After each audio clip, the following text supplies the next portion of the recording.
We have to begin to reclaim, to reconstruct our very Guyanese native traditions of community, the Tumatumari, or sleeping rocks of our polyglot cultural identity. This is and has been a major concern of our artists and writers, and our filmmakers need to be concerned too.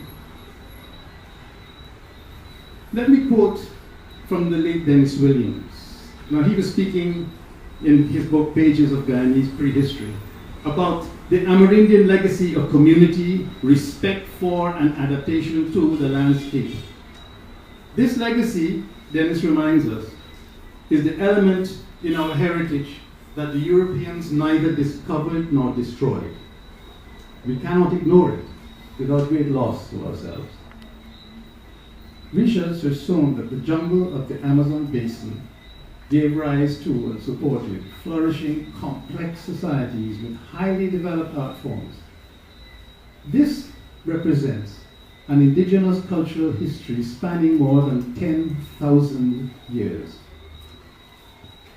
This is the background to the so-called marginal Aboriginal presence in our region and in the world. One important legacy of primal cultures is the connection they make between their arts of the imagination, the landscape, and their way of life. It's a connection which most developed urban and coastal societies have lost.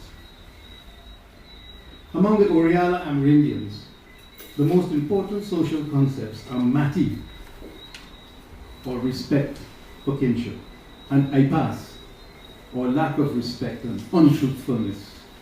Modern research into the way of life of primal people suggests that respect and truth-telling would appear to be shared concepts of community life in the worldview of all Aboriginal cultures.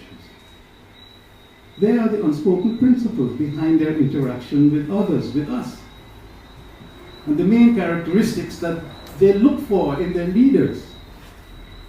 We should be so lucky. The most enduring ties for them are those of kinship and community in the widest sense of that word. Our urban societies suffer from too much aipas and not enough mati. It is mati, respect for kinship and community, in the very broadest sense,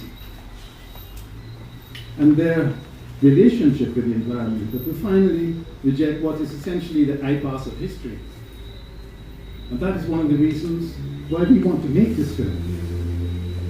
You know, for us and the region and beyond, we are part of a worldwide dilemma where wealth and cities grow and societies and people decay. Let me give the last word to an important but neglected historian, Gordon Lewis, in his brilliant study, Main Courses in Caribbean Thought, in 1983. Lewis reminds us that our Amerindian societies are not primitive, they are primal, ab-original, before we think of origins. Prehistory is theirs. And Lewis goes on, in their gentle character, they reflect a chieftain society, halfway between a simple egalitarian society and an organized state system.